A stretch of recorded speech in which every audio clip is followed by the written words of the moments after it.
children of all ages, welcome, welcome, welcome. It is the Tuesday night flight. We are taking you on a flight around the sports world, one topic at a time. It is I, the Midnight Rider, and tonight we got the man pulling the double header. Uh, you want to hit your sounder? You can hit your sounder here. It's okay. Is it in It's here? not exclusive to this. I can't remember if it's in this one. There There we we go. go. Flying Brian, just fresh off of again another night where you guys tear the house down. I saw the comment section being live. It was a great topic.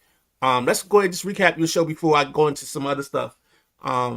Like idea, what gave you the idea to do this? So the Hall of Fame thing was actually Leroy's idea. I mean, we both we we'll both come up with stuff throughout the week. Uh, I've been planning the prediction stuff, for a while. So I actually didn't have anything for this week, and he messaged me this morning. And he was like, "What do we got on the docket today?" I was like, "Oh." And then he was like, "Well, let's do that." So that's a good idea. So we made the graphics and all that. Um, and I was happy when he sent me his list of how different it was.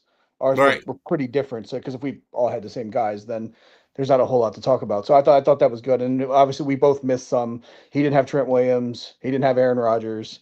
I didn't have Derrick Henry when I first made mine. I added mine when I saw his.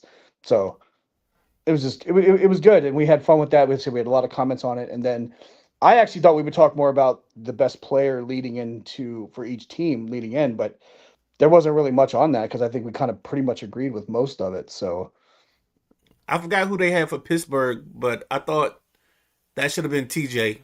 I think you said Cam Hayward. So yeah, that's one.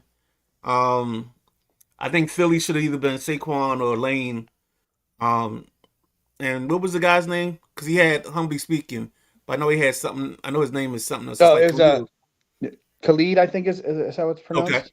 yeah, he was pretty good. I like him. I hope he sticks Yeah, around with y'all.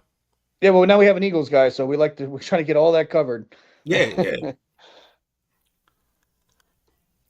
All right. So as always, when we start these shows off, sometimes we have to start with the sad news. So tonight we want to start with some sad news. Um, we have the passing of one Dory Funk Jr. Passed this morning. Where's my phone? So it's just amazing when you look at some of these guys' careers, man. Look how long. I think I said to you right before we started that I know at some point he was a matchmaker. Yep. So it looked like he was a promoter of the Amarillo, Texas-based Western State Sports Promotion. That probably became world class championship wrestling probably at some point. But he spent most of his career. Oh, this is great. He's the second longest reigning NWA heavyweight champion of all Yep. time after Lou Thesz. Of course, he's the son of Dory Funk. His brother is Terry Funk. Um, some of his wrestling names: Dory Funk Jr., Haas Funk, the Long Tall Texan, the Masked Outlaw. Um, Looked like he hailed from the Double Double Cross cross Ranch. ranch. Yeah. Yeah. Um, did a lot of work in All Japan Pro Wrestling, Pacific World, Pacific Wrestling Federation chairman. Um, Ran the Funking Funkin' Conservatory. Dojo. All Oh, right, okay. I'll let There you was go a from there. fucking yeah. Well, the fucking dojo. I think was Terry and him had a like a school, but yeah, he's as far as old school guys goes, he's one of the most acclaimed. But the problem is he didn't have much of a stint in WWE, so fans of now stuff they don't really talk about Dory. Dory was actually in WWE with Terry as a tag team, but they called him Hoss Funk. They actually Okay. changed his name, but they didn't change Terry's. He was still Terry Funk, but Vince being Vince had to change something. Former, like you said, the second longest reigning NWA champion. Let's make him Hoss Funk. So that's what that was. And also, he made for you nerds out there, he was a random surprise entrance in the 1996 Royal Rumble. And God. looking Okay. as I do remember yeah, that. and looking as old as he could look. And he was probably in his Right. 50s, but he looked old when he came out. But yeah, I mean, but he's in. every kind of Hall of Fame there is. He's in the WWE Hall of Fame. He's in the NWA Hall of Fame. He's in the Wrestling Observer Hall of Fame, which is Dave Meltzer's Hall of Fame. He was, he wrestled over in Japan too. The problem is that Terry continued to wrestle on in the '90s and reinvent himself with the hardcore stuff in ECW, and the stuff he did in WWE is Chainsaw Charlie. So a lot of the newer modern fans don't know who Dory is, but at one time, Dory Funk, Lou Thez, Jack Briscoe, those kind of guys, they were like the ultimate wrestlers and ultimate legends. Funk was a champion at a time where it was believed to be real, and it was Right. presented as real, so he was considered to be one of the toughest, baddest guys there was. And then PWI, Pro Wrestling Illustrated, did a list. This would have been a long time ago, but they did like the top tag teams of the PWI years, and him and Terry were on there in the top 10. So he was a very, very big deal. He's not just Terry Funk's brother like it would be Right. to a lot of modern fans, but yeah, he's an all-time legend, and just at least his death in the wrestling world is because he was in his 80s, not because of Right. how a lot of these wrestling deaths are. And I feel like it's not as bad as it used to be. There was a time as a wrestling fan, seemed like every week guys were dying that were young, No, you're absolutely right. I mean, it was Yeah, guys in their 40s, guys in their 50s, and yeah, some of that goes back to the being attributed to the way these guys wrestle, the amount of time they spend on the road, yeah, some of the head injuries. I'm it's weird to me, and maybe just because they don't live long enough, but you don't get the wrestler with like the Parkinson's or the Lou Gehrig disease, and I find that just a little interesting with how so many football players come back with that. And you think that maybe because it's not the head trauma, maybe that's a little bit different. But I mean, taking some of these chairs, even though they may be worked up for wrestling, you just think that some of that stuff would have an effect long term. You know what I'm yeah. saying? I don't. Mick Foley doesn't have Parkinson's, but he's probably the closest one to, because he can barely walk, he can barely stand, he looks like he's been put through the ringer, and he. But if you think about it, though, with boxing though, like those guys, I mean, all they do is just take punches to the head. Right. Like that's all it is. With wrestling, it is a little more. Those guys have bad legs and bad backs and bad necks and bad. Bad hips and everything Yeah, else. and on and on and on. Yeah, it's a little So more so spread out. so let me ask you this because we've Yeah. never had this conversation. But you brought up something that I'm always interested in. Um, if you had, give me your, if you have it, a top five tag team list.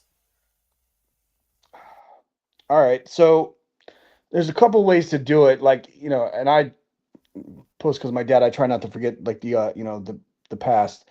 You've seen lists of, if they go all the way back, you'll see a tag team called the Kangaroos. Like, I honestly don't really know much about it, but like I've seen books and lists that have them as number one. But again, that's like before like Bruno Sammartino time. So, Right. but so wrestling is not say it's fake, but wrestling is predetermined. So how do you rank stuff when you rank stuff like that? Do you do it based on titles, even though titles are predetermined?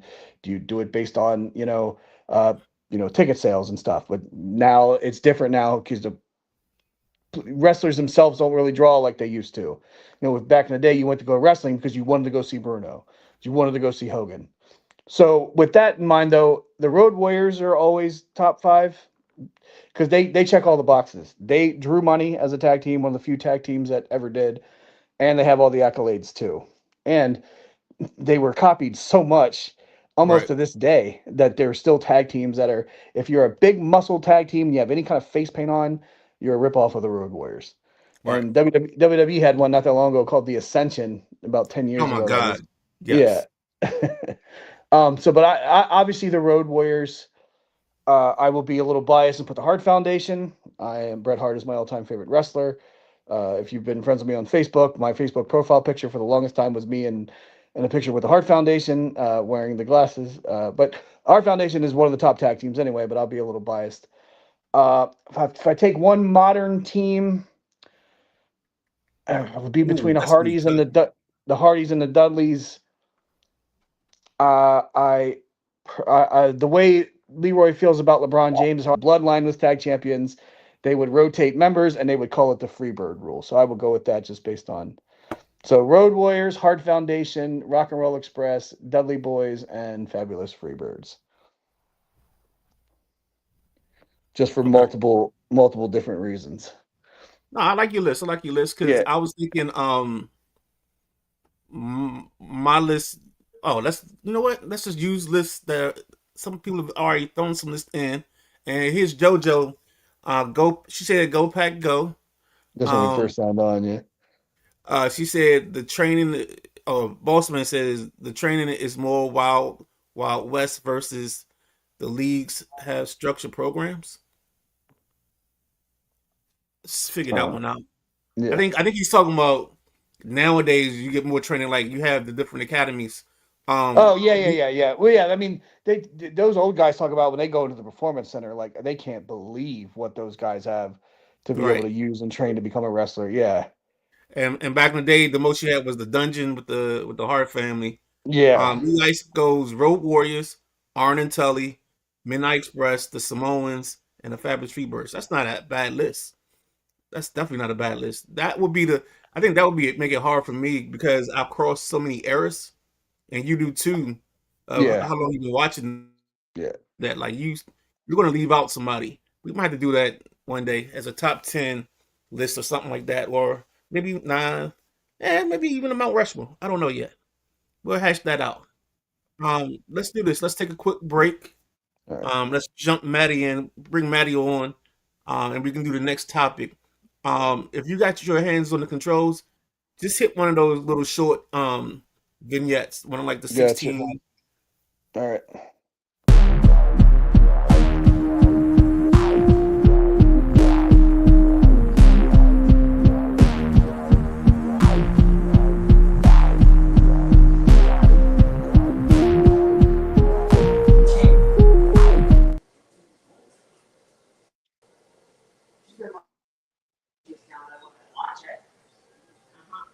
Okay. Hey, Maddie, what's going on, sir? How are you doing, guys? Good, good. First and foremost, welcome back to the Sideline Junkies Tuesday Night Flight. I am the Midnight Rider. He's the Flying Brian. That is Maddie Ice. And today, at this point in time, interesting conversation. I was watching the show. Actually, you know what? Better yet, let's just go to this real quick.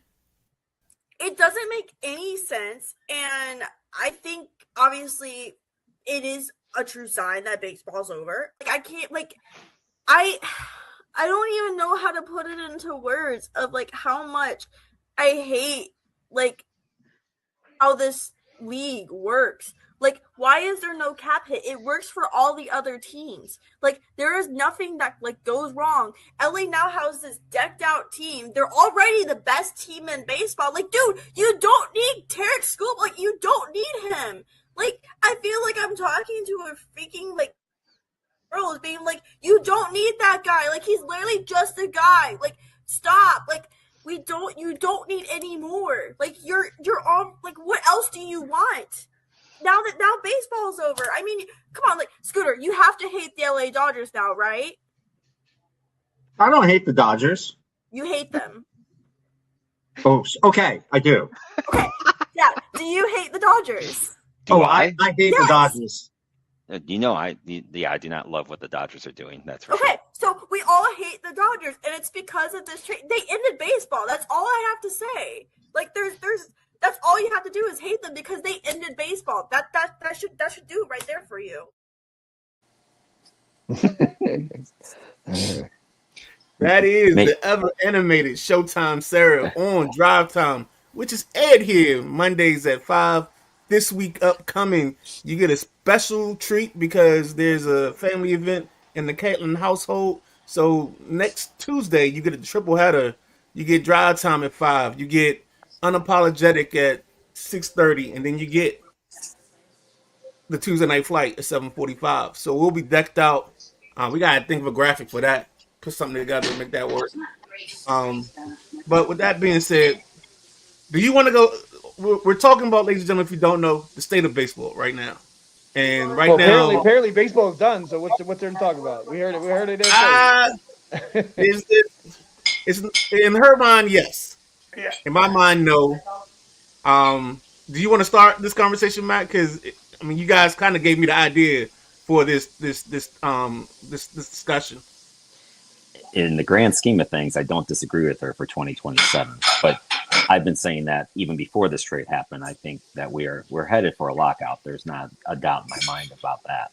How long it is, we'll see. But I mean, the fact that Major League Baseball is literally running ads like for salary cap, on all the broadcasts now. Because I flip it through MLB, and like it's not just on the Guards TV. It's pretty much all of them. They've got ads showing, what their plan is for this, and the players aren't just going to agree to it right away. So this deal might be what breaks. I think that if anything, what the Skubal deal does is I think it really gets probably a lot more of the fan base on the owner's side, which in most work stoppages, very rarely are they on the owner's side, but this could be a rarity where a lot of fans are wanting a salary cap, and we'll see if that puts any pressure on the players. Why? Well, I mean, this is the part that kills me. I turned 50 this year, right? Baseball has been this way the whole time I've been alive. It's always been, if you got the money and you willing to spend it, go do it.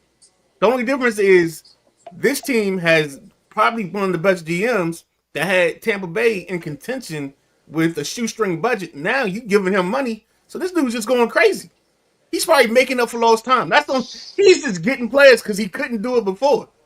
I'll take this. I'll take a glass now. I'll take this. And the other problem is, stop him. Why can't you stop him? All you gotta do, hey, you know what? We're gonna add this player in. Now you trade him to us. What they got for Skubal, everybody has some kid like this in their farm system. Because the only reason these two kids weren't up in the majors is because they have Glasnow, Snell, Robleski. Like, they've got too many people in front of them. So the kid was just stuck. He probably spent a year or two in the minors because he was stuck behind that starting five. It'd be interesting to know what the other deals were that were out there for him, because you see some of the other deals that happened, like, now the one I think of, I'm trying to remember off the top of my head, but there are a couple different deals where like teams got rid of like their top 10 prospects. I think it was like the Ali Rushman deal. Like they gave up a couple really good prospects, like in the top 10 of that team's top 10. I know Toronto got a couple of top guys for Gaussman. So it's like, was there seriously not a better offer out there for Detroit? Like I can't imagine that there had to be something better than what they ended up getting for Skubal. Now, look, you talked about the two pitchers; those guys will probably be starting next year for Detroit with Mize being gone as well. But the rest of what they got was not that great for for a two-time reigning Cy Young Award winner. Yeah, but he has no control beyond this year, so he's a rental. So he falls in, like, you lose, and this is why a lot of teams should go into that. Either he should have moved in the preseason, or he should have moved last year at the deadline. But last year at the deadline, you were fighting to get back into it. So that's the only reason that didn't happen, or that wasn't going to happen. It's because you were in the midst of things. I think they've got to fix one of two things. If they're not going to do a salary cap, they have to figure out something about the TV revenue sharing, because I think that's where the Yankees and the Dodgers have a competitive advantage, right? Like, you can't get what you can get from a TV deal in LA, in Cleveland, or in Milwaukee. You just can't. Like, you don't have the advertising revenues, and the Dodgers have that sweetheart deal where they're not even getting taxed on all of it because of back when it started, and they've never gotten rid of that deal, so they're not even paying that much of the taxes on it. So, I mean, I think if anything, you got to at least fix the revenue sharing where, especially without the existence of a FanDuel Sports anymore, like you got to fix, there's got to be some stuff that you got to fix to bring some equity in what the teams are making. Well, not that you feel bad for any of these owners. And that's the point that Scooter brought up yesterday. It's like any one of these owners could probably do what the Dodgers are doing. But I don't know that any owner has the liquid assets to do what the Dodgers do. But it doesn't. The problem, see, I love that statement because the owners are telling you it's raining, but literally all they're doing is peeing on your leg, because there's so many teams in this league that don't spend money. Right. When's the last time the Pirates have been buyers? This is the first all season I've ever seen the Pirates buy. You know, the Angels. The only problem with the Angels is they've been out of the playoffs the last 11 years, but they just don't know how to sign players and pick people. And you have for his seen, whole career without making it to the playoffs. and we have seen like lower, payroll teams do well. I mean, look, Cleveland has managed to make the playoffs, year in, year out. Milwaukee manages to make the playoffs year in and year out. It does still come down to how you draft in baseball. I think it matters more than any sport. But I think the problem is then keeping these guys. And now look, the owners can't control themselves either. You see guys getting $20 million contracts left and right. So I think somewhat the salary cap is to keep themselves from being able to do it. But look, I think there's one thing that's not undeniable. Like you look at the other three sports with salary caps, and you've really got competitive balance. Hell, this last Stanley Cup was Carolina, and Vegas, and the years before that you had Edmonton and Florida, and you've got OKC. In basketball, like teams can get these bigger contracts because there's more. It's just easier for everyone to do it. And granted, you got less players too for baseball or basketball that you got to worry about. But in football, I mean, look at football. Like we've had this competitive balance where a lot of teams do it. So I don't know.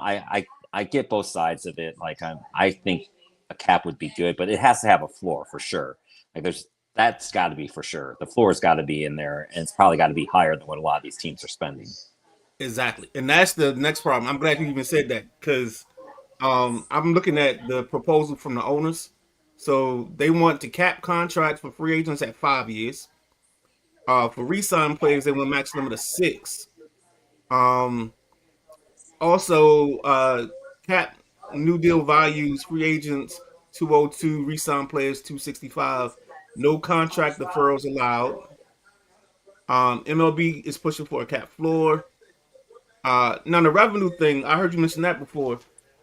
Even with the balance, the lack of balance in the revenue sharing, their teams are still getting $200 million just off of what they do now.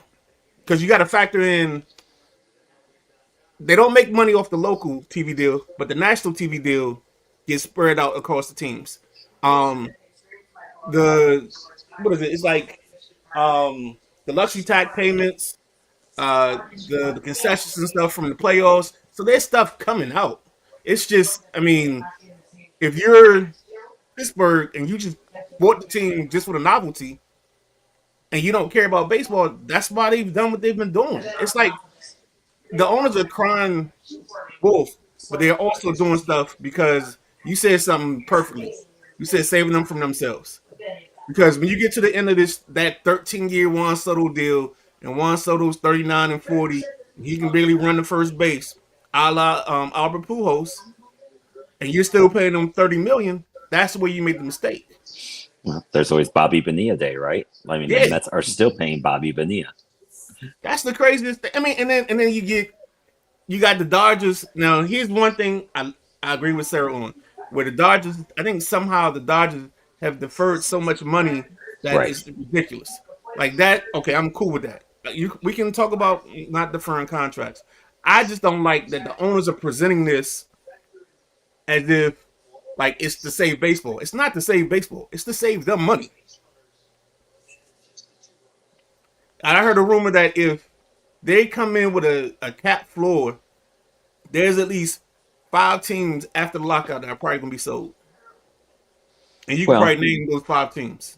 I mean, the Guards technically have already been sold. They've got the minority owner, which is the same guy that owns Right. was it the Nets and I can't remember the other teams that he's got a part of now. But but Dolan's are probably now, that was even before the lockout.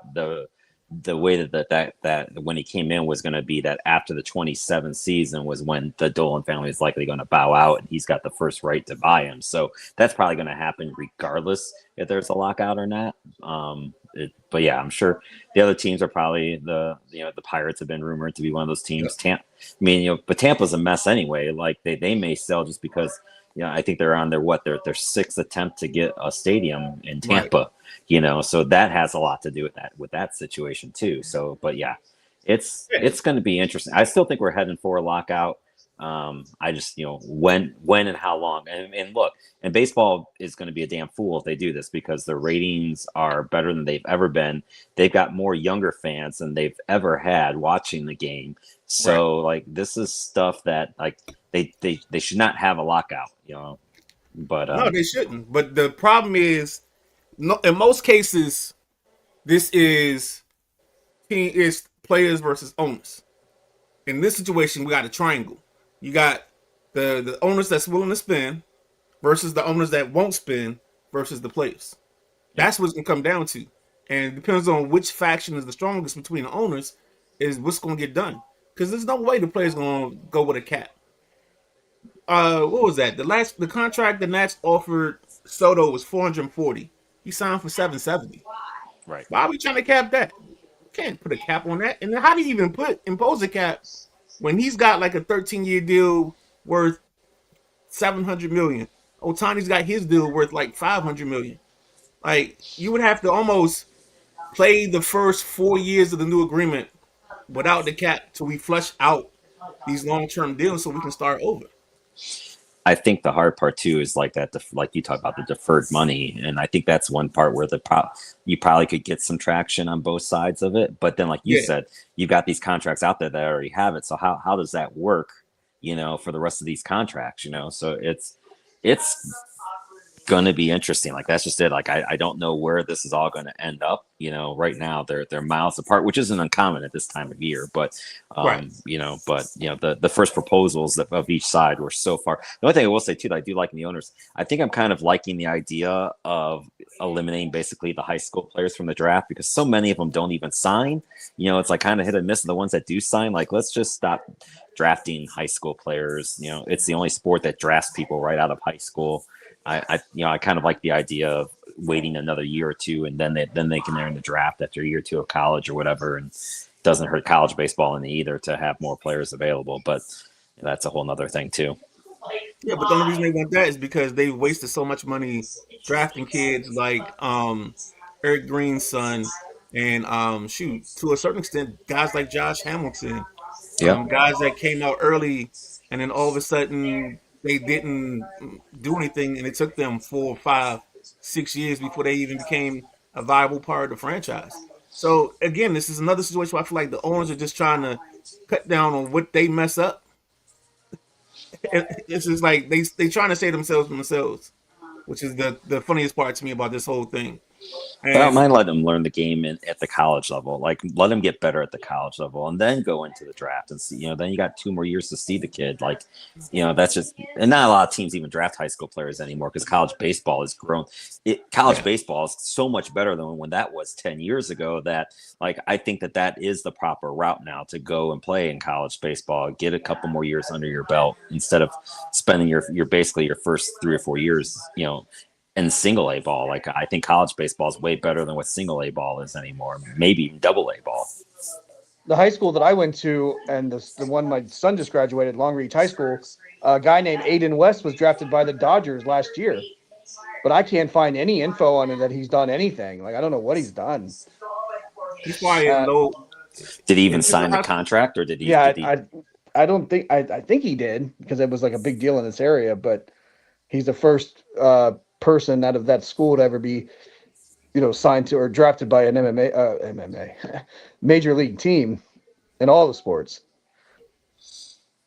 Or like I think another option, like they could do it like how the NHL does it too, because like they can draft an 18-year-old, but then they have like 2 or 3 years before they actually have to sign the kid, so he can still go to college. Like that could be another way around this too, of modeling it kind of similar to how the NHL does, where okay, we'll draft this kid right out of high school, but we don't have to sign him right away. He's still going to get to go to college. We maintain his rights for X amount of time while he's in college or whatever, and then you got to either sign him or he can sign as a free agent. It says he turned down NC State to sign with the Dodgers. So he did. So he went. So he's got to be either in single A ball or double A ball. He's probably in low A. If he's a high school kid, he's probably. It says he was drafted 135th. I don't know anything about the MLB draft. He's in low A. The other thing they want to do is they want to cut the, and this is again another one of those situations where I just think the owners are trying to save themselves money and keep more money in their pocket than worrying about the the product of the game. They want to cut the draft from 20 rounds to 13, and they want to take the cash pool from whatever it is now down to 200 million. It's just they're just trying to find ways to cut corners, but they want to put it under this disguise of we trying to save baseball. No, you're not. No, you're not. That's why I think we'll have a cap. We may have a cap, but we won't have a floor. Yeah, you got to have a floor.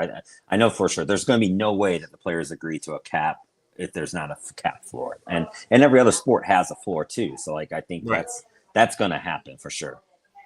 Brian, Yeah. let's get people involved. We got comments. Yeah. So we got comments from Joni, JoJo. Jojo. This why it will be cap. Oh well, goodness is it. It's always messed up by someone, and so what has been this way. It's ridiculous. No clue why these dumb teams trade with the Dodgers. Firestone time. I'm with the owners. Okay. Man, it's so lopsided. So I was reflecting what you guys were talking about, and then I get both sides, of course, but come on now. So again, in the moment of what you guys were talking about. Brian, what's the name of that kid that you're talking about? I'll see if I can look him up in Baseball Reference real quick for you. Aiden. It was Aiden West. West. Yeah, AIDAN West. AIDAN. AIDAN. Yeah. You know, He these was kids drafted can't July of put everything in. 2025. He signed a Yeah. $1.2 million signing bonus. He got. He is. Let's see. Yeah, it looks like it is some type of A ball. He's playing for Ontario, I think it Yeah, is. that's probably low A, and then he's gonna move up to Yeah. regular So A. like how does that work? Because again, I know baseball. My dad loves baseball. I've watched it, but I don't know like the insides and outs.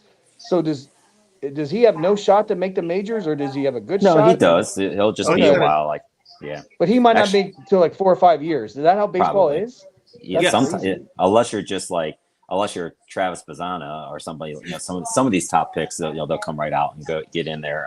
He even started off with Arizona, so they keep like a bunch of like core players down in Arizona that they don't really feel comfortable with shipping off to teams yet. He just went to Ontario. He's only played 4 games there, so So why is he's- that better than him going to NC State? Is that just because he wanted the $1 million signing bonus? Yes. there you go. Oh, I mean, okay. I'm sure he probably would have gotten some type of a deal with NC State too, and NC State's pretty good in baseball. So I mean, but that's how it is. You either go to college or you sign the deal. Those are your 2 options. You don't have an option of going to college and then signing the deal with the team that trades you or drafts you. That's the Oh. one thing that I don't like with how baseball does it. So Okay. yeah, so Yeah, he that's just right. he's batting 333 in the Arizona League, so not bad. And then so far he's he's only played 4 games. He's only had 18 at bats, but he's still batting 389. So he probably Okay. won't be in low A for long. If he's batting that good, he's going to get the call up to high A, I would imagine, before the end of this year. And then that'll probably be it for him for this year. He'll probably start next year, maybe in Double A. And once you get to Double A, then you never know. Then you can get to Triple A and then into the bigs a little bit quicker. So Midnight, what's Bowie Bay Sox? Is that triple or double? No, that's double. That's It's double. A. double. Okay. Yeah, and I don't even think they're the Bowie Bay Sox anymore. I think they're the Chesapeake Bay Sox now Whatever. because of some naming thing. But just think about it like this: when most baseball players, when you leave college, you have to transition from metal bats to wood bats. So Right. that's what kind of low A ball is. Sometimes they have wood bat leagues, and they just try to just get the kid used to playing with a wood bat, because it's a huge difference in just exit velocity and all that stuff. And then the other thing you want to think about too when it comes to the kids is, you're putting them on the road. But I think, to be honest with you, I don't think the owners got to put this rule in for high school players. I think once these kids start seeing what some of these college guys get, what's the kid that Maddie? You remember who the Nats drafted first this year? It's some kid from he used to go to Maryland, but he ended up spending the year like at Texas Tech his last year in school. He transferred there and got a nice little paycheck from Texas Tech to play baseball. I don't remember the name right off the top of my head. I'll It's see if I like can look it up real quick. it's like Appleson. It's a funky name. But yeah, the kid went to Maryland, transferred out of Maryland. We all know he transferred because of NIL. So So that might be the new path. I can see what you're talking about. I might, you know what? You've negotiated well, Maddie. I'll make a concession here on Altuve not being able to get in the draft. Daniel Cavett. That's 5th round. Let's see here. Trying to find their whole. It's draft Chris order here. something, but the name is funky. Why does it not show this first thing I picked? Of course, does not show their first round pick for some reason. Was it 26? There you go. Maybe if it pulls up.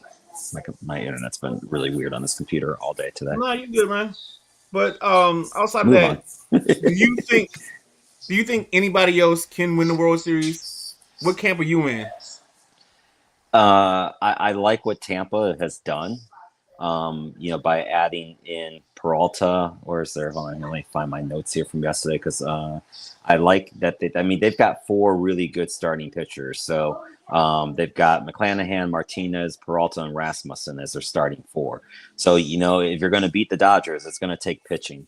So I kind of like what Tampa's done. They would maybe have a shot if it is a Tampa LA World Series just because they've got 4 really good starters that can get them far in the game and they're deep, so maybe Tampa is our hope, but I've told you this before. I think in the NL, that's why I was glad to see the Nats didn't do that much and that's why I think if you look, other than the Cubs, a lot of teams didn't add a ton of stuff because I think everyone kind of knows you're chasing second. Maybe Atlanta, if they get lucky and their pitching gets healthy, but I'm not even sure Atlanta's built to beat the Dodgers. I think Tampa's the only one that's got the pitching that can do it. What about that team that cheated? They got a shot. They still cheat.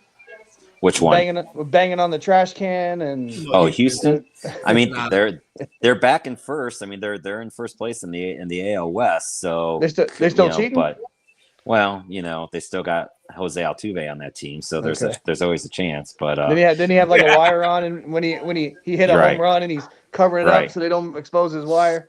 Exactly. So they could. I don't really like Houston coming out of the AL. I think your best bet is probably Tampa, maybe the Yankees if Judge is healthy. That becomes a different team, obviously. I don't dislike the moves that the guards made, but it's still going to be all about can they score enough runs? They've got the pitching to do it as well. And look, the White Sox are surprising everybody. So can that hold true or not is going to be a fun question. But the NL has a lot better teams, but they're all going to beat up on each other to get to LA, and I just don't know they're going to have enough. I think I still, like I said, I've said this a couple times. I still like Milwaukee. And I still like I still think the Phils, they're gonna have an outside chance, but I love the Braves. Because I think the Braves gonna get their second. I think they're gonna get a couple guys back that can help put them over the top or help, make them competitive in this situation. Look, we're talking about a baseball where in 2019, the Nats seemed like they were almost dead, and then Soto hits that ball into the outfield. It's one misplayed baseball, and next thing you know, they run through St. Louis like a hot knife through butter. So I just don't. I understand what everybody says that the Dodgers, but I just know this game of baseball is too finicky that it doesn't always allow the favorite to go through. I do like the move of getting Luis Arraez. Like I love that kid. Like he's like the old school player though. He's willing on hitting the ball the opposite field at any point in time. He'll put the ball where anyone isn't, and that's exactly what Philly needs. Like they've got enough guys that can bop.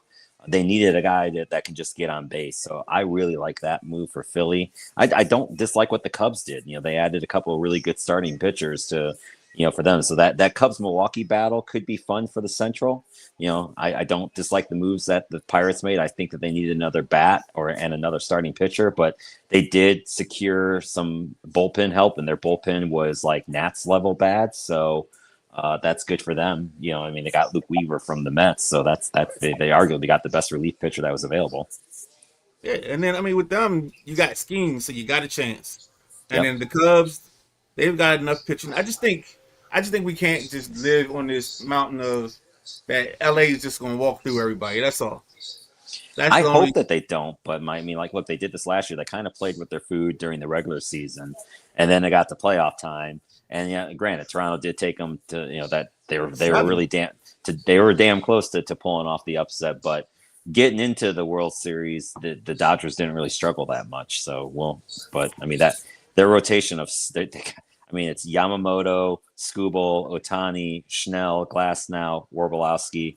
I mean, like, that's just, But you can only start in what, 3, maybe 4? yeah. But you bring one of these, and then you can bring one of these guys out of the bullpen, though. I mean, that's the scary part. I take my chances with it. But nah, that's what's up, man. Nah, thank you for engaging me in this talk, man. I don't know what your schedule is, but we want to hit some training camp stuff real quick before we get out of here. Do you want to stick around? You want to head out? I can. I'm going to probably head. I'll let you guys take care of the training camp stuff because I've been watching zero training camp stuff. So I'll be just standing here looking at your pretty faces. So What's wrong with that? nothing wrong with that. Oh, all right. What's the next show? Thanks, Maddie. All right, guys. Take All right, care. man. All right, let's take a quick break and then come back and then close it out. I know we have about 40 some odd minutes. So let's talk a little contract extensions in the NFL. You got something you want to load up, or you good when we do it?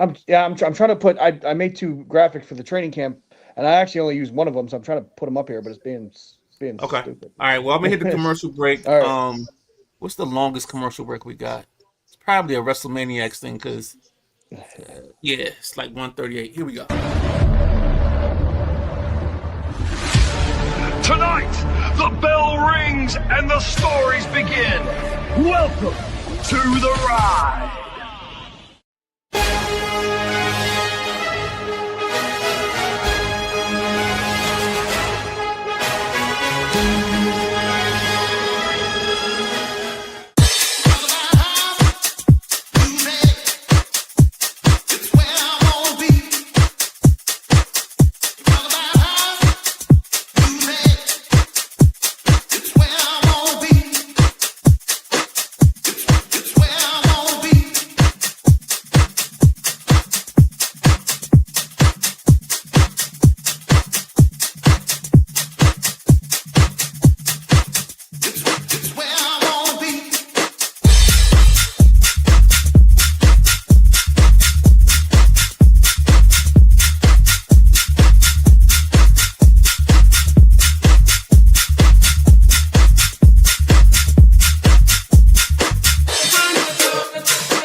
Ladies and gentlemen, that is the flagship of the of the Sideline Junkies Podcast Network. It's the Saturday Night WrestleManiacs. Last week they had 2 very impressive shows recapping SummerSlam. I'm not sure what they're getting into this week. Probably talk a little bit more about Dory Funk. Talk about maybe the path they're going to take going, since we're past SummerSlam now. What's next? What do we do at the next main event, which is Survivor Series? So it's always interesting storylines coming up. Always interesting stuff, but I mean, that's the way of wrestling. But with that being said, we're going to get you ready for what's coming up next and coming up soon. And that's the king of this whole thing. That's called the NFL. I know we've got some people that have gotten some extensions the last couple of days. Got some news from camps. That's been in here. That was in here before I even came to this. Yeah, no. We used to play that, but then yeah. then we got a little note. So I was like, all right, we gonna hold off on it. Let's so hit it for a what, second. I only just hit it for 1 second. Yeah. That's what's up, man. But Fly Guy, I'm gonna let you kind of take the lead on this a little bit. Do you want to start with extensions, or you want to talk about just some of the camp news? Because I know we've had some injuries this week and stuff like that. Yeah, so I had a graphic for Unapologetic Sports, and I don't think I actually got to it. You know what? I did get to this one, but the one I'm trying to upload, I can't upload. But this was just a quick news and notes from the Commanders training We don't camp. mind that. We Yeah, I don't mind know. that if you call them It- that by accident. It all looked pretty good. Just real quick, and I'm obviously I'm a Bills fan. Everybody knows that. I've been a Bills fan since I was a kid. I accidentally picked them in Tecmo Super Bowl when I was 6 years old at my uncle's house. For whatever reason, they wouldn't let me reset the game to pick the Redskins. So I was the Bills. This was 1991. So the Buffalo Bills were probably the best team in football, especially in the video game. So I ended up beating my uncle in the game as a 6-year-old, and that became my favorite team. But I've grown up. My family's Redskins fans. Redskins have been my whole life. I've been around them. So I don't dislike the Redskins like I do the Ravens because Right. the Ravens became a team, in '96, Right. and they were forced down my throat in school. I worked for Giant Food for a long time, and they were forced down my throat there. I remember one time I went into work, and the Ravens cheerleaders were there, and they were giving out Raven shirts for everyone to wear as their uniform, and they threw me a Ravens shirt. I said, I'm not wearing this. I said, I'm not a Ravens fan because you were allowed to wear your jerseys and stuff every Sunday. So Right. everybody knew. They were like, oh, that's part of the uniform. I was like, no, it's not. I was like, it don't say Giant on here. I'm not wearing this. And they're like, Nah, oh, we that's don't have what's your. up. And they were like, oh, we don't have your size anyway. I was like, oh, whatever. I'll go home. I'm not wearing this anyway. So the Ravens, I got a disdain for just because if you're not a fan and you live in the area, it's just in your face all the time. But the Redskins I have a soft spot for. So I follow them, probably the second most team I follow. But coming to this training camp, sounds like everything's coming out good. I mean, I know it's just training camp, but it's better to hear good news than bad news, So if Terry McLaurin was dropping passes, that wouldn't be good. So he's not. And according to today's recap, the Daniels look great today. I know Leroy said he heard it on the radio, and I know you guys are big 980 fans. So did you listen to anything about the training camp? Have So you heard so anything about so it? I'm weird. I have the weirdest Okay. schedule when it comes to listening to the radio. Um I will listen to like tomorrow morning at 9, I'll make sure I listen to the Junks Okay. or the Taboni interview, and then I'll probably go somewhere else. I'll probably see what somebody else is saying in a different city, or I'll listen to music tomorrow morning, depending on how busy I'm going to be to start my day. But You at not you 10, not you not like Kevin Sheehan, or I'm just asking. oh, I can't stand Kevin Sheehan. Oh, okay, okay. My dad. I don't listen. I will wait till 1 o'clock. So like to save the Nats play at 12:30.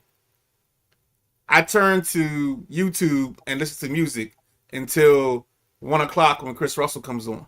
Okay. And Chris, of course, is a friend of the show here. Friend of the Yep. network. Yeah, we like Chris Russell. Yep. He's been on the network a couple times. I think he was on our Super Bowl preview. He was on our Super Bowl show. Yeah. And then he also did we also did when we had In the Passenger Seat, he did an interview with us on there. And we might have done one other thing with him, but he's been a willing participant to hop in with us. So I listened to him from 2 to 4 because his show ends at 4, and then at 4 I go to the Odyssey app, and this is the beauty of the Odyssey app. I rewind back to the last 3 o'clock segment of Grant and Danny, which is normally the double play. So I listen to their double play and go from there, listen to the rest of the show. But yeah, it's like I like certain things, I like certain people, and Did certain you- things. Did you listen to Chad before he got fired? Yes, I Okay. actually told the Chad. So when Chad was on, I knew there was like some undertones. So I'm not alleging anything, but he was a little reckless when it came to him talking on the show. Yeah. So I know. So real quick, I'm a massive, huge Big O and Dukes fan, which is what Chad's show was before he did the sports show at LeVar. I found Big O and Dukes when they were in Baltimore, Okay. probably like 05 and 06. So I followed them, and they went to Arizona, and then they were on WJFK when when the Junkies and Don and Mike were Yep. still on the radio, and then when they flipped over, Chad went with LeVar, and then Big O and Duke started doing a podcast that I listen to every day, and I'm actually going through because I found a website that has the entire library, and I'm going through it now. Again, I actually used to play Xbox Live with Chad Okay. for a couple years. I met Chad a few times personally. I hung out with Chad a few times personally. I really like Chad Dukes as a personality, but he's a bit it's hard to not try to say this in a nice way. He's a good guy, but it's hard. I don't say it's hard to be his friend, but No, he has some things that you wouldn't mind walking away from. yeah, I in his mean, thought process. I love playing Xbox Live with him, but there were rules you had to follow. It was we were fans of him, and he was allowing us to play with him, and Gotcha. he was the guy, and that's fine because I'm a huge fan of the show, and I never, if he texts you and say, hey, we're gonna get on. And if you didn't get on, he probably wouldn't text you to play the next day. It was that Right. kind of thing, and that's fine. And then, but I played together for years. But and he knew this because I talked to him. I told him, but I didn't listen to a sports show. I just I can't. I listened to a lot of his side projects, did some of his other stuff. But again, at the end of the day, it was Big O and Dukes. But I don't know. Just his sports thing. And the problem was, and this doesn't matter now. He didn't really, it wasn't real. I knew it wasn't real. He wasn't a Gotcha. massive sports fan. It was a job. And he made jokes about it all the time on Big O and Dukes. And I have talked to him about it personally, on Xbox Live and outside. He was good at it and he was good at radio and good talking, but he didn't, he was a Commanders fan, although he he went away from that too and became a Titans fan. That's a whole nother story. But he was not a big sports guy. He's just good at his job. And I just knew listening to it, I just knew that when he was talking about it and things he was saying, he didn't really mean it. So I just couldn't get into it. But yeah, so I think I like more of his bits than his show sometimes. So I was big on, what was the guy's name? Landfill. Landfill would do a food review. So that was cool. I didn't really like him with LeVar because I didn't really like. I mean, LeVar was okay, but there was something about LeVar that I could never get into. Yeah, he didn't like LeVar either. I kind of like bounced around. So sometimes I listen to them, and then I listen to what I was on 980. But I will give him props because I've done phone calls and was on air with him a couple times. So yeah, I mean, I don't dislike him, but I was just curious. I know he's very polarizing, or he was. Yes, there you go. That's a great word. Yeah, especially in the sports world, and obviously, I know he was fired for racism or racist comments. The thing is that I've listened to every Big O and Dukes episode. I've listened to every Big O and Dukes episode multiple times. Like I said, I'm going through the library again, and the specific thing that he said was never specifically narrowed down. It was never reported what the thing was. And then he actually did a podcast called The Michael Mara Show, which was spin-off of Don and Mike.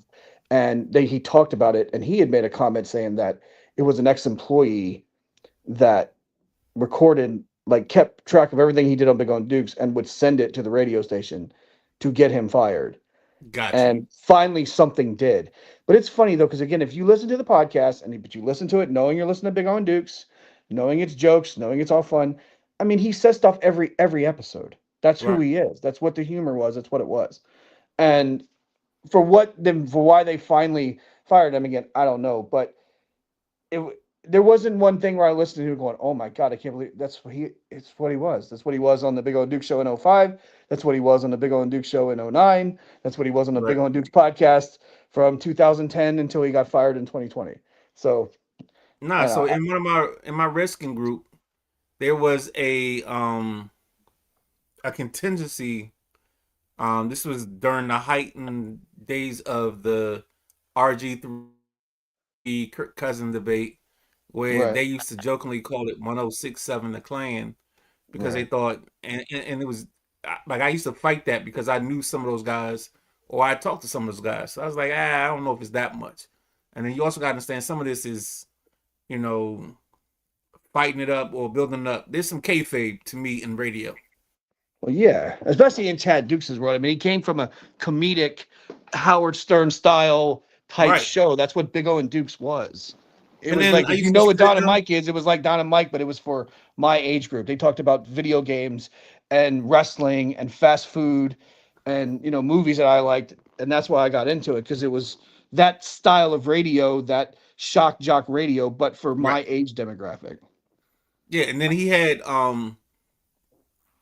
it was him and I can't think of the other guy's name, but he used to do a wrestling show on Saturday mornings.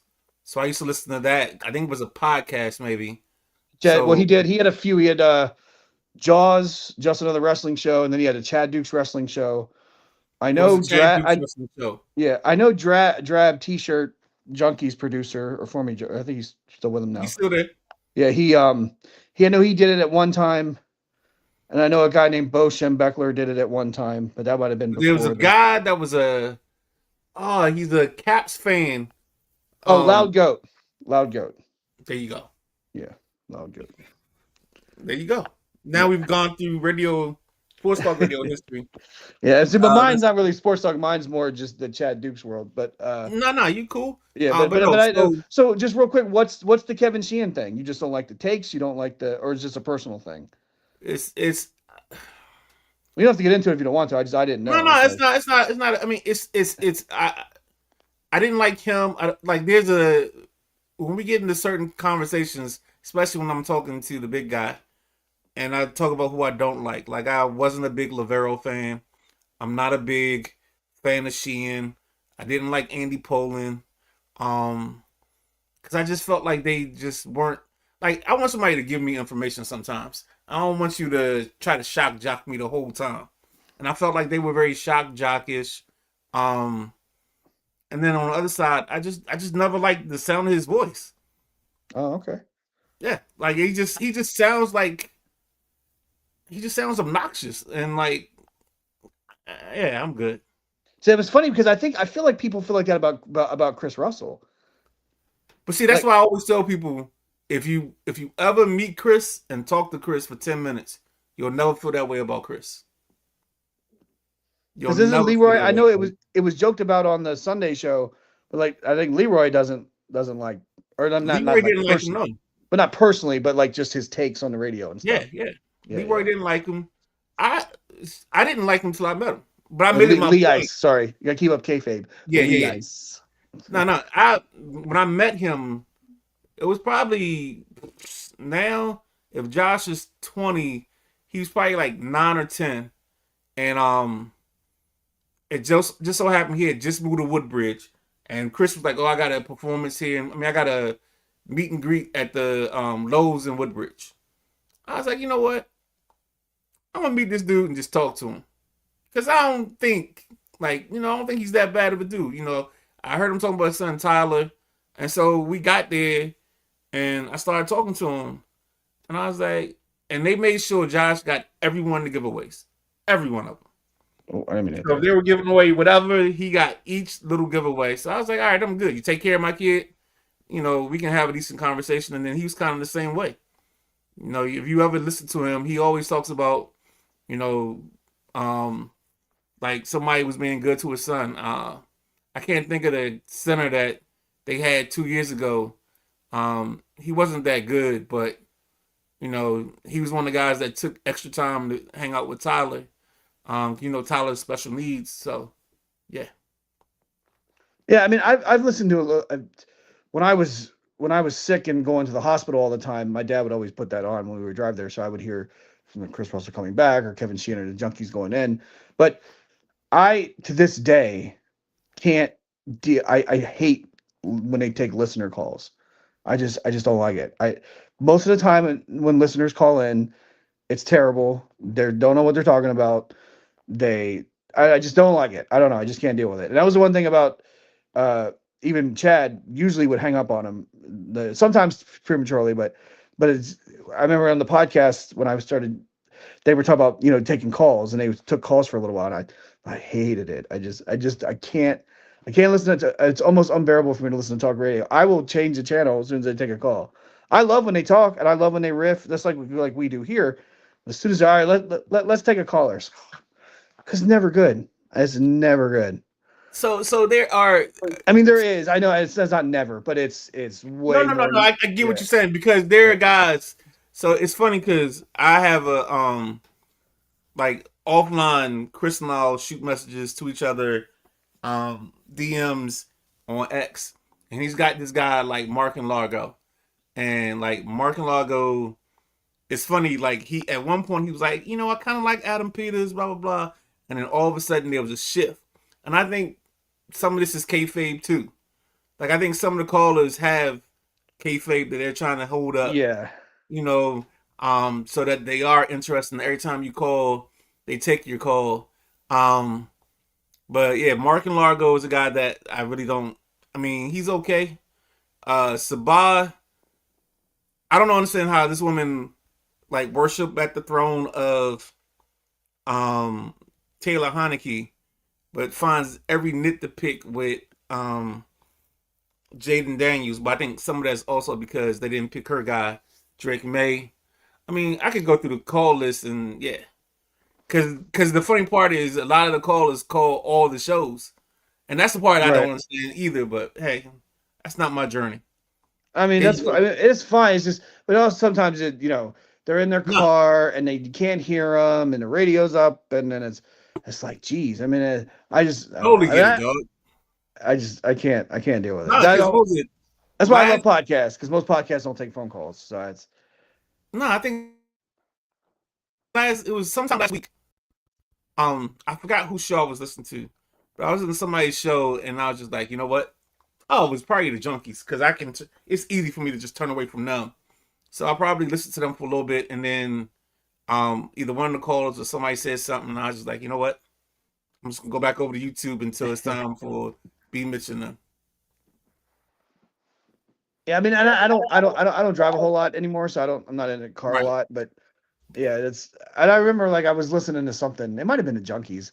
It might have been like Elliot in the morning. I was in there. I was like, I missed listening to radio. I was like, oh, let's go to the next caller, and they started talking for like 10 seconds. Like, I'm good. this is why. I was like, okay, never mind.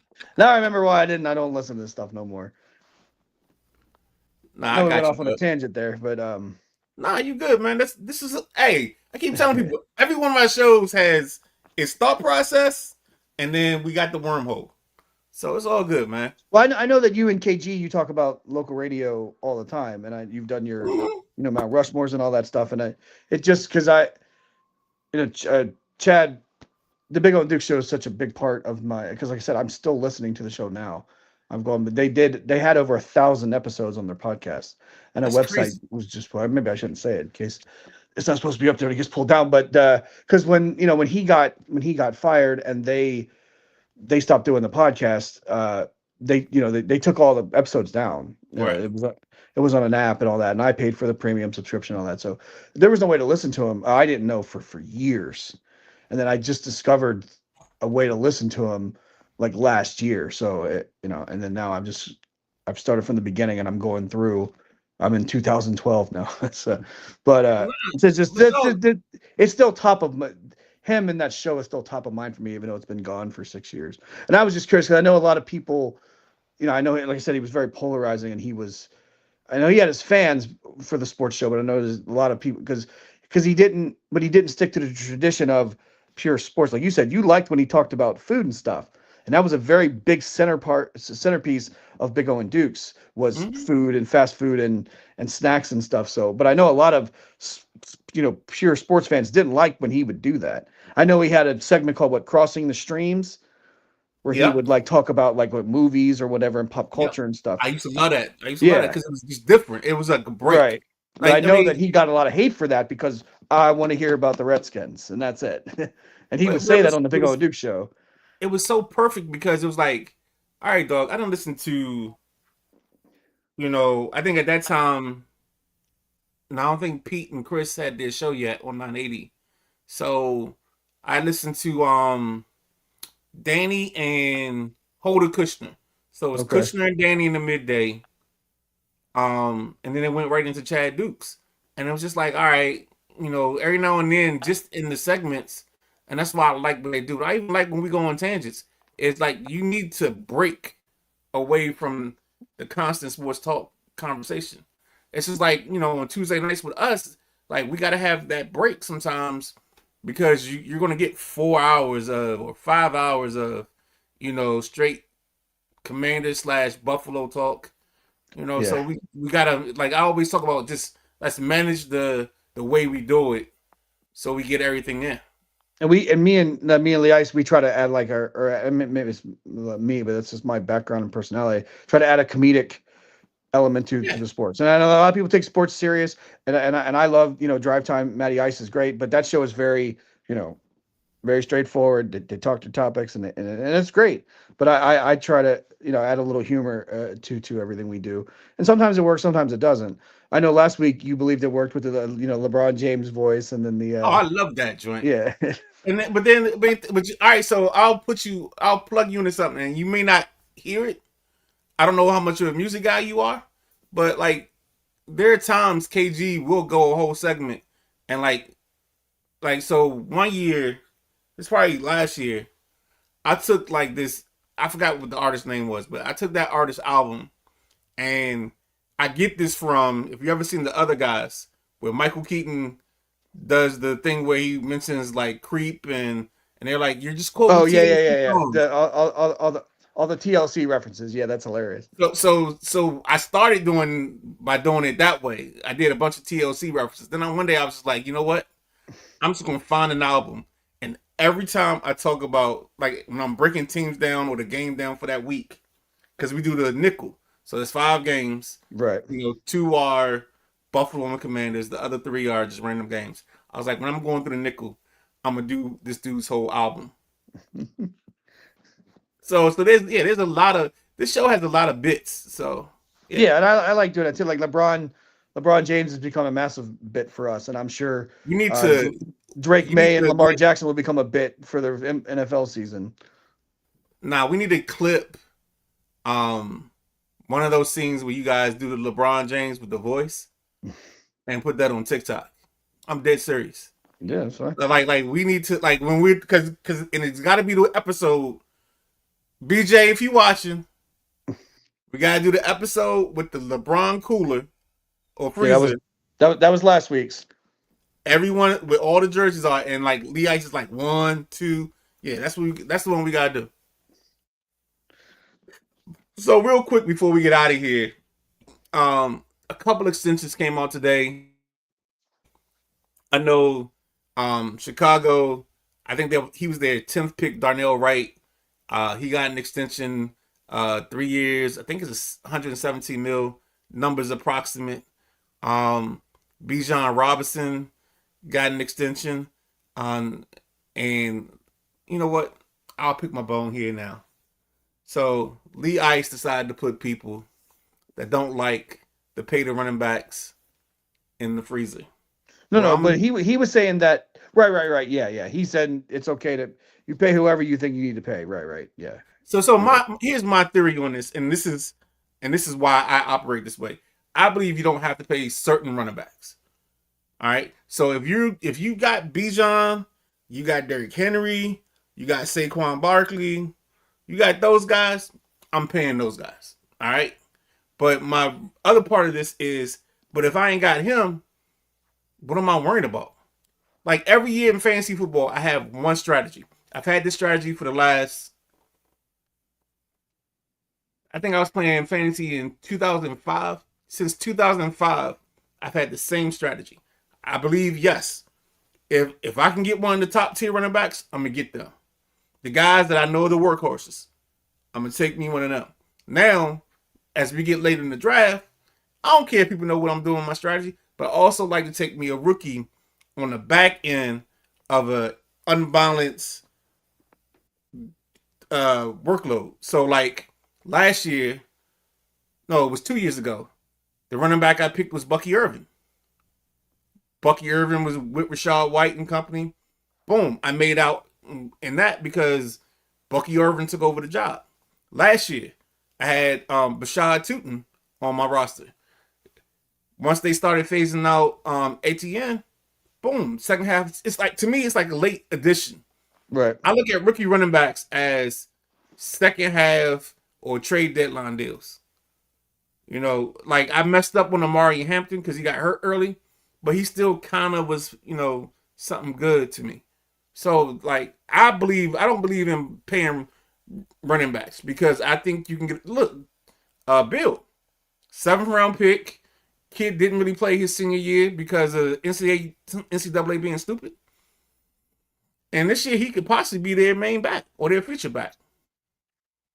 I think is he on the depth chart as RB1? I think he is. I think he's on the chart as RB1, but I still think the kid Katron Allen can challenge. And we get to see him in pads. I think you want to be amazed what Katron can do. And I think he's gonna be a guy that's quick and not fast. So he'll remind people more of an Alfred Morris type. He's gonna be a physical Alfred Morris. So it's gonna be interesting, man. Any other extensions? Well, I know. Right, Robinson. Baker Mayfield didn't get the extension, so Baker didn't get his extension, and I kind of that's another situation where I disagree with Lee Ice because I think Baker knows that this is a quarterback hungry league, and everybody's not going to get or want to draft one of these young quarterbacks because last year we said going season, oh, this is going to be a quarterback heavy draft. What do we get in the draft this year? 2, maybe 3 in the first round, and that was it. So like we got Ty Simpson, the Indiana quarterback. I don't think it was anybody else taken in the first round, but this was supposed to be the most QB ready, NFL ready draft. Now this year we re-racking it, and this is gonna be the other part of this. This is the other part of the NIL.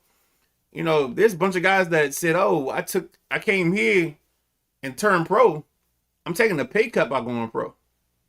So a lot of guys might be taking that 5th-year option and going somewhere else and making 10 million. What's the dude? Mensa from Duke. He got like 10 million to go to. I think he went to Miami.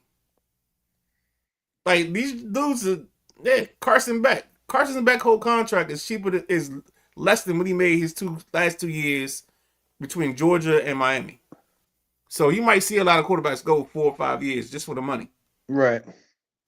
So you think that with Baker, you think that say like last year they were 8-9, they didn't make the playoffs. But just say this year they're 10-7. He has a good season for him, whatever that is. But they get eliminated in the wild card. You think a team's going to sign him to like a 3-year, $52 million contract next year? Because I think that's what he's looking for, right? I mean, well, the problem is going to be, will Tampa see? Here's the part: is Tampa going to be willing to dance with the devil in the pale moonlight? Well, the report is they offered him two years, $50 for $100 million. That's the report I saw. Right, and he said that was an insult. So here's the question. I mean, because more than likely they're going to franchise tag him. You know, which I saw a report on real quick on that. I saw a report on that, and it said that again, it's a lot of technical mumbo jumbo, so I kind of zoned out when I was listening to it. But it's so supposedly something to do with his contract. So if he's franchise tagged, his cap hit will also be attached to that. So his cap hit will end up being like $70 million. If he's franchise tagged, so like whatever the franchise it's what 46, 47 million. So basically it's so he can't get franchise tagged. Right. So people believe that his agent told him they can't tag you. So we're going to play hardball with that. They're not going to tag you. So either they're going to pay you or you're going to walk and somebody else is going to pay you. So maybe that might be a reason they turn it down because they know that they're not going to franchise tag because if they do, it's going to be a $70-some million pay. It's going to be a bigger cap hit unless if they would have signed him to 60. So so that might be part of it too. But I was surprised that he turned the 50 down. I was a little surprised on that. I thought maybe it was because right now what's he making, like 30 something? I think he's right around 34, 35. Right. I don't think 50 puts him in the top 10. And again, we can go on and on about.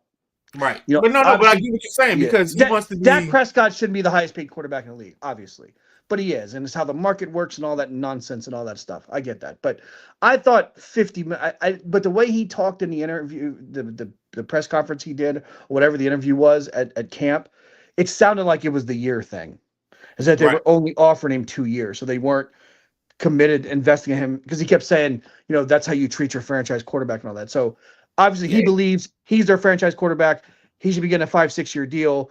They clearly are not sold on him as the guy for the long term. So we're going to give you 2 years. If you can get us to the championship game, give us to the Super Bowl, then maybe we'll talk again. But I'm a that's the su- reason. Yeah. No, it's smart for Tampa because Tampa's thinking, all right, 2 years. You've shown us the last year you had the shoulder issue. You were banged up the whole season.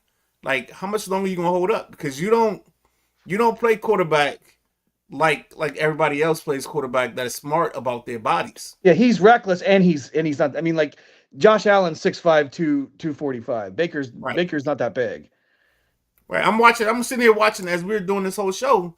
I got like the wild card game, and I'm watching Baker take shots and run up the middle. And I remember the game that they had in the regular season with Tampa, and like he's running for like 20 yards, but he's taking every hit you can possibly take. Like he's not saving his body. So I mean, I think that's the hard part for the teams is, if you're not going to take care of you or you're not going to duck out when danger comes, can I really invest 4 years into you at 30, whatever? He's probably like 31. Right. Yeah.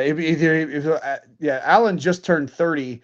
And he's either 30 or will be 31. Yeah. They came out the same year. But also with that, when you talk about taking the hits, Buffalo did that with Josh Allen. And I don't even think people realize it. Josh signed his extension, I think 2 years ago, maybe 3 years ago now. When Patrick Mahomes signed his extension, he assigned a 10-year extension. Yep. Allen was only 6. And that's why.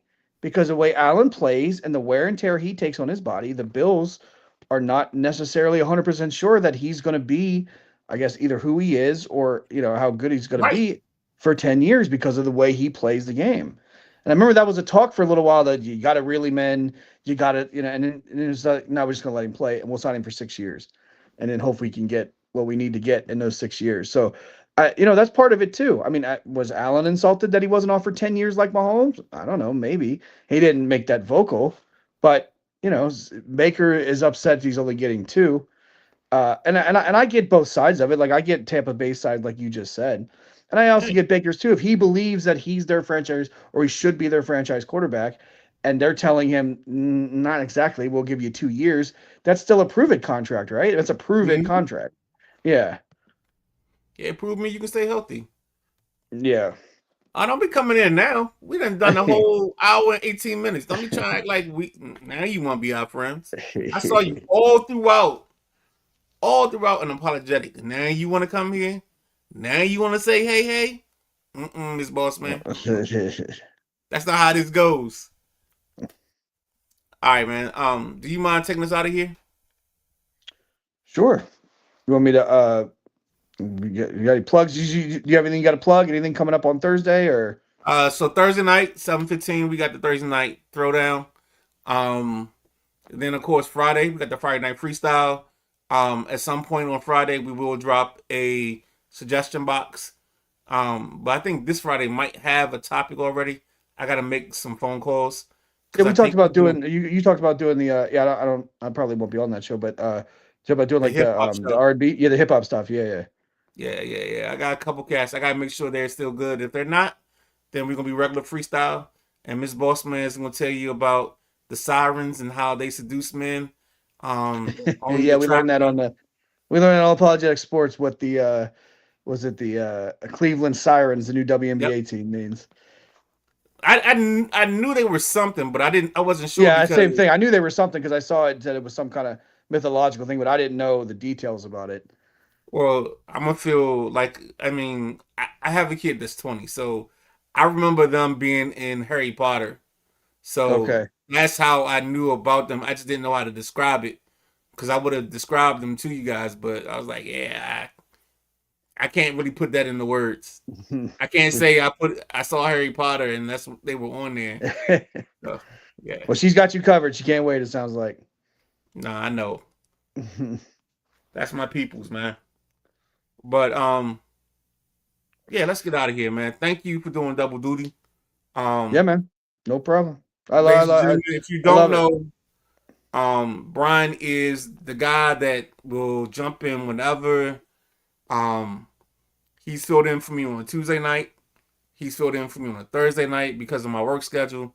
And then even now and then, he'll jump in with us on the freestyle on Friday nights. And that's the whole point is I hope all the other guys that do shows, like Friday is just for us to have fun.